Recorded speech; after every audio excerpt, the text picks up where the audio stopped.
संतन को कहाँ सिकरी सो काम, संतन को कहाँ सिकरी सो काम। सिकरी का मतलब है फतेहपुर सिकरी। संतन को कहाँ सिकरी सो काम, आवत जात पनहिया टूटी, बिसर गयो हरिनाम, बिसर गयो हरिनाम। ये पंक्तियाँ कुंभन दास की हैं। उधो मन नहीं दस बीस, उधो मन नहीं दस बीस, एक हु तो सो गयो श्याम संग, एक हु तो सो गयो श्याम संग, को आराधय ईश, को आराधय ईश। ये पंक्तियाँ सूरदास की हैं, इसको आप जानते ही हैं। यानी हम लोग आज अष्टछाप कवियों की बात करेंगे। अष्टछाप का मतलब है कृष्ण भक्ति शाखा के 8 कवियों का एक समूह, जिसकी स्थापना विट्ठल नाथ ने की थी। विट्ठल नाथ बल्लभाचार्य के पुत्र थे। तो इसकी स्थापना क्यों की गई थी? इस अष्टछाप में 8 कवि कौन कौन हैं और इनकी प्रमुख रचनाएं क्या हैं, उसकी बात हम लोग करेंगे। तो अष्टछाप, अष्टछाप, अष्टछाप का मतलब है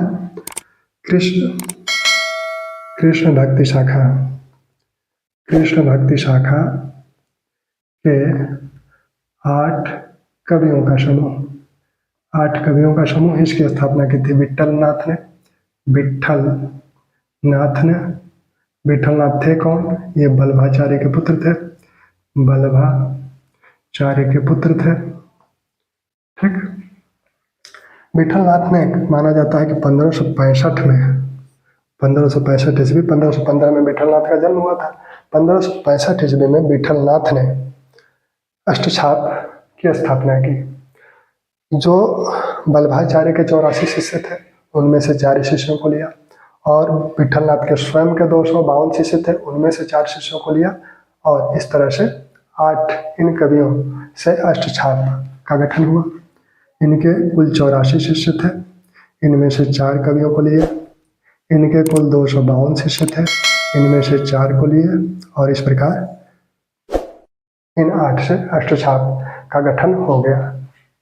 अब ये देखा जाए कि बल्लभाचार्य के वो कौन से 4 शिष्य हैं अष्टछाप में, और विट्ठल नाथ के कौन से वो 4 शिष्य हैं अष्टछाप में। तो बल्लभाचार्य के जो शिष्य हैं, बल्लभाचार्य के शिष्य और विट्ठल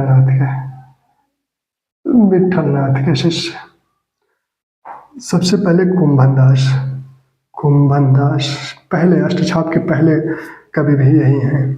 फिर सूरदास, फिर परमानंद दास, फिर कृष्णदास। ठीक। यहाँ विट्ठल नाथ ने गोविंद स्वामी,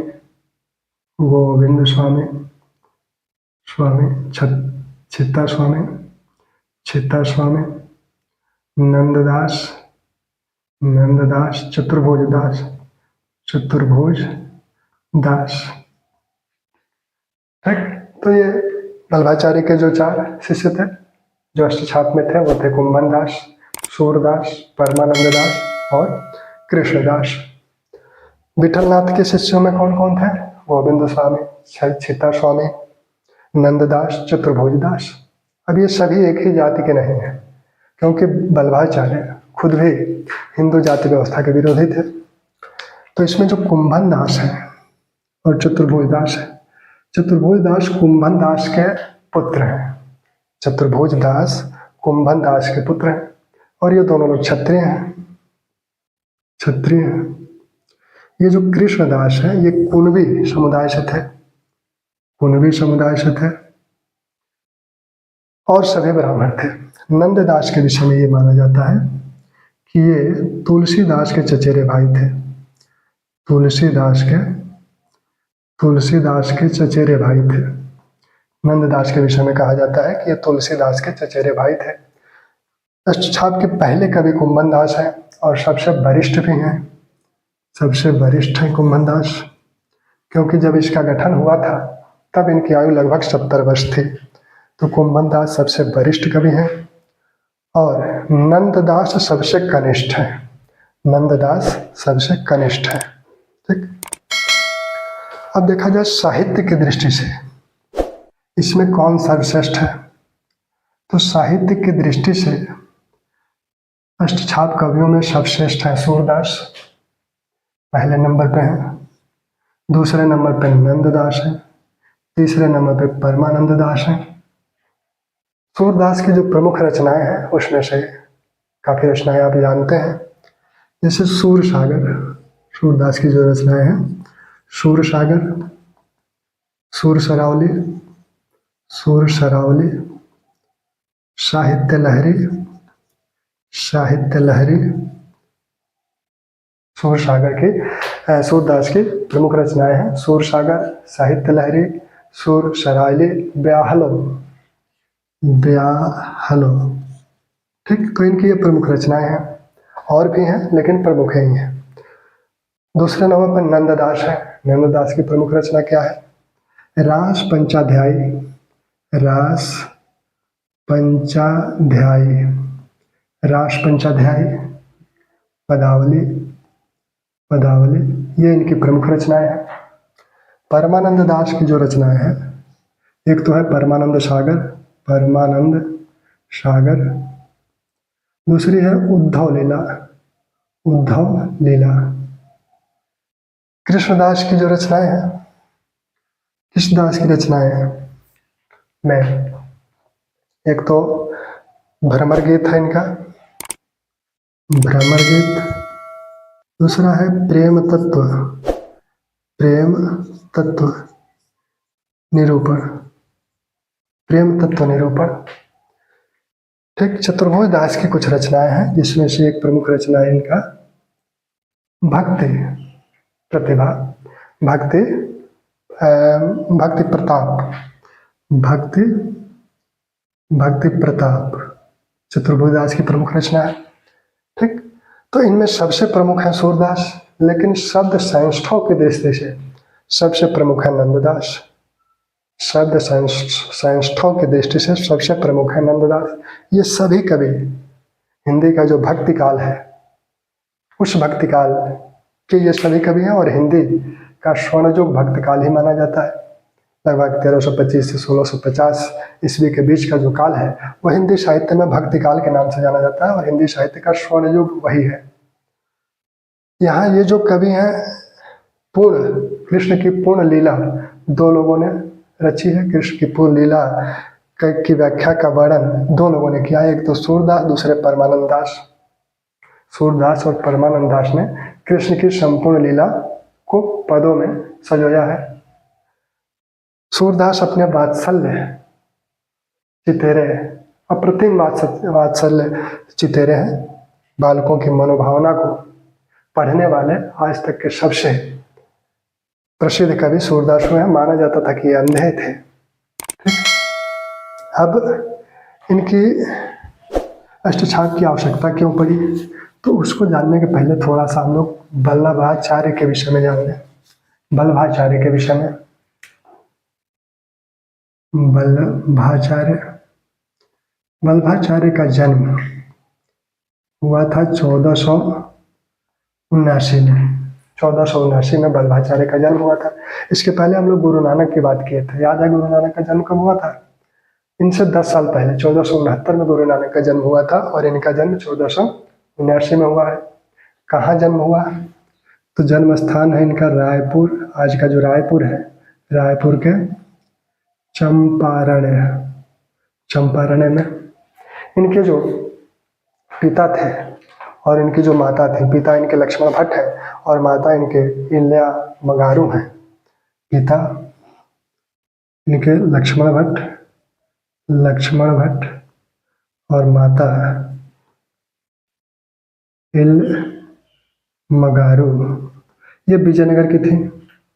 ये दोनों लोग तीर्थ यात्रा के लिए काशी आ रहे थे। ये गर्भवती थी। इसी बीच जो छत्तीसगढ़ के जंगल है, आज रायगढ़ छत्तीसगढ़ में, तो उन जंगलों में इनका प्रसव हुआ, और वहीं इनका वल्लभाचार्य का जन्म हुआ। माना जाता है कि वल्लभाचार्य के जन्म के समय इनकी माता ने ये समझा कि ये मरा हुआ बालक जन्म लिया है, तो वो लोग वहीं एक गड्ढा खोद के उनको वहीं रख के ये लोग आगे बढ़ गए। फिर जो है एक दिन बाद देखे तो उस गड्ढे के चारों ओर अग्नि चल रहे थे, और बीच में बालक जो है खेल रहा था। तो इसीलिए इन्हें वैश्वानर का अवतार भी माना जाता है। बल्बाचार्य को वैश्व वानर का अवतार भी माना जाता है, अग्नि का अवतार भी माना जाता है। ठीक।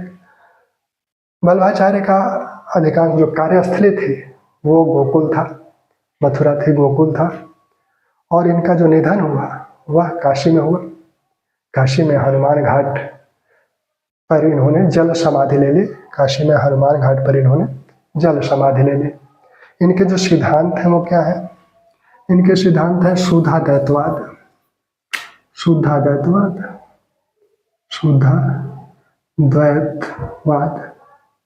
शुद्धाद्वैतवाद और यानी शुद्ध और अद्वैत, शुद्ध धन अद्वैत, अद्वैत। पुष्टि मार्ग के प्रतिपादक है, पुष्टि मार्ग के प्रतिपादक है। और विष्णु स्वामी का जो रुद्र संप्रदाय था, विष्णु स्वामी का, स्वामी के रुद्र संप्रदाय को मानते थे, इससे प्रभावित थे। ये सवाल पूछे जाते हैं कि रुद्र संप्रदाय किसका था? तो विष्णु स्वामी का था। पुष्टि मार्ग किसका था? बल्बाचार्य का था। अब ये पुष्टि मार्ग है क्या? दरअसल जो शंकर का अद्वैत्व है, शंकराचार्य का जो अद्वैत्व है वो ज्ञान प्रमुख है, और ये उसका खंडन करते हुए शुद्धाद्वैतवाद की अवधारणा प्रस्तुत करते हैं। इनका मानना है कि जो ब्रह्म है और जो जीव है, ब्रह्म अंशी है, जीव अंश है, लेकिन जीव के 3 रूप हैं। एक शुद्ध रूप है उसका, एक संचारी रूप है, एक मुक्ति रूप है। तो शुद्ध रूप में तो वो सत्कर्मों का पालन कर रहा है, संचारी रूप में वह संसारिकता के माया मोह, विभिन्न प्रकार की जो दुष्कर्म है उनमें वो संलिप्त हो जा रहा है। और जब वो भगवान का भजन करता है और जब भगवान का अनुग्रह उस पर होता है तब वह मुक्त होता है, तो वह अंशी में जाकर पुनः मिल जाता है। तो यह जब शुद्ध स्वरूप है उसका, शुद्ध स्वरूप के साथ अद्वैत्व को इन्होंने माना। साथ में पुष्टि मार्ग क्या है? पुष्टि मार्ग यह है कि जब हम अपने ईश्वर की आराधना करते हैं, उसकी भक्ति करते हैं, इन्होंने भक्ति पर प्रमुख बल दिया। और पहले दूसरी बात की सगुण उपासक है, कृष्ण के उपासक है, कृष्ण को ये सभी देवताओं का सार मानते हैं कि शिव भी कृष्ण है, हनुमान भी कृष्ण है, राम भी कृष्ण है, सब कृष्ण ही है। तो ये कृष्ण की बात करते हैं। कहते हैं कि जब आप भक्ति करते हैं, जब अपने इस से प्रेम करते हैं और इसका जब अनुग्रह होता है, इसका जब अनुग्रह होगा तब आपको क्या होगा कि आप उससे पोषित होंगे, उसके अनुग्रह से पोषित होंगे। वही पुष्टि मार्ग है। यानी पोषित होने के लिए, उसके अनुग्रह से पोषित होने के लिए जो चलने वाला मार्ग है कि उसका अनुग्रह प्राप्त किया जा सके, ईश्वर का अनुग्रह प्राप्त किया जा सके और उसे पोषित हुआ जा सके, यही मार्ग पुष्टि मार्ग है। ठीक। कृष्ण के भक्त हैं। कहा जाता है कि बीजापुर का है आपका जो कृष्णदेव राय का विजयनगर साम्राज्य में भी कुछ दिन ही रहे। इनका मूल स्थान जो है वो आंध्र प्रदेश में था। इनका जन्म तो आते समय हुआ, तीर्थ यात्रा में आते समय, लेकिन मूल स्थान इनका जो है वो आंध्र प्रदेश में गोदावरी तट पर है। गोदावरी तट पर एक स्थान है कांकुरवाड़, यही इनका मूल स्थान है। तो ये कुछ समय तक विजयनगर साम्राज्य में रहे। वहाँ इन्हें जगत प्रभु माधवाचार्य की उपाधि भी मिली। वहाँ के जो विद्वान थे उन लोगों को शास्त्रार्थ में उन्हें पराजित किया था, तो जगत प्रभु माधवाचार्य के इन्हें उपाधि भी मिली थी वहाँ से, विजयनगर साम्राज्य से। ये गोकुल में श्रीनाथ की आराधना करते हैं। श्रीनाथ क्या है? श्रीनाथ कृष्ण का बाल रूप है। 7 वर्षीय एक बालक, 7 वर्षीय बाल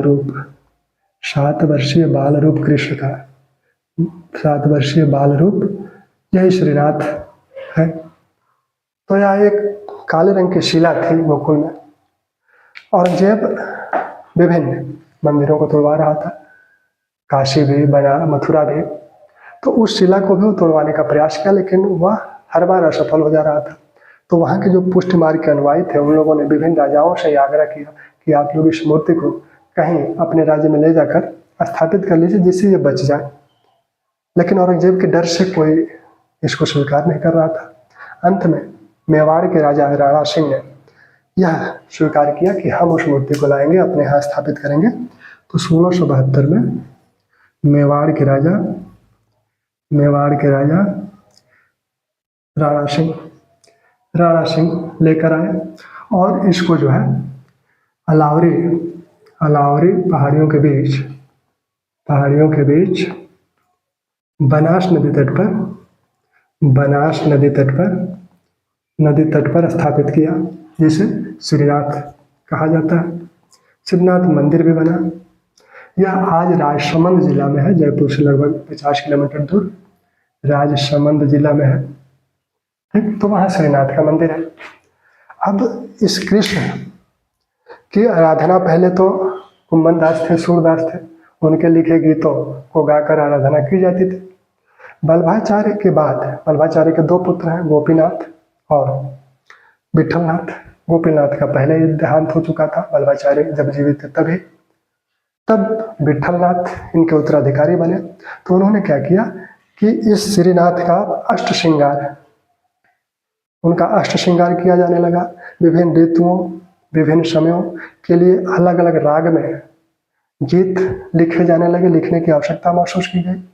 तो इसीलिए इस अष्ट श्रृंगार के उद्देश्य से इन 8 कवियों का एक समूह अष्टछाप बनाया गया, जो विभिन्न समयों के लिए, विभिन्न ऋतुओं के संदर्भ में, विभिन्न रागों में अपने भजन लिखें और उन्हें गाकर इनकी स्तुति की जाए।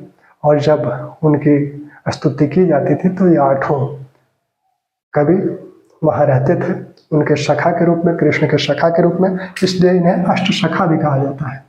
इन अष्टछाप को अष्ट सखा भी कहा जाता है, कृष्ण के सखा के रूप में। ठीक, तो इस तरह से अष्टछाप की परंपरा शुरू हुई। वल्लभाचार्य की ढेर सारी कृतियां भी हैं। वल्लभाचार्य ने पुष्टि मार्ग और शुद्धाद्वैतवाद को स्पष्ट करने के लिए कई ग्रंथों का टीका लिखे, साथ में कई नए ग्रंथ भी लिखे, जैसे सुबोधिनी सिद्धांत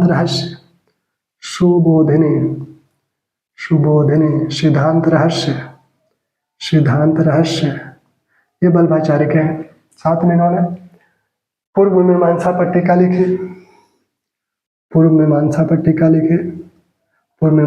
टीका या भाष्य, उत्तर मीमांसा ब्रह्मसूत्र पर भाष्य लिखा। यह भाष्य अणुभाष्य के नाम से जाना गया। अणुभाष्य, इस भाष्य को वल्लभाचार्य पूरा नहीं कर पाए थे। उनके देहांत के बाद इसके 1.5 अध्यायों को विठलनाथ ने लिखा। तो इसकी रचना में दोनों लोग हैं, विठलनाथ भी इसकी रचना में है। अष्टछाप जो कवि हैं बहुत ही मर्यादित कवि हैं। एक बार अकबर कुम्भन दास को अपने दरबार में बुलाया, तभी कुम्भन दास ने लिखा था संतन को कहा सिकरी शो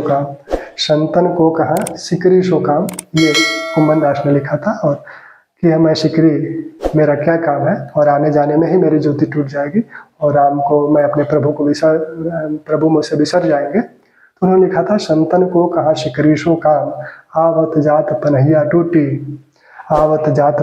टूटी बिसर गए वो हरिनाम। गोपाल जो दूसरे इनके जो पहले संत हैं आपके गोविंद स्वामी, तो ये बहुत अच्छा गाते थे। तो इनके गाना को सुनने के लिए तानसेन इनके यहाँ आए थे। ठीक, तो ये अष्टछाप कवियों के संदर्भ में कुछ बातें रही।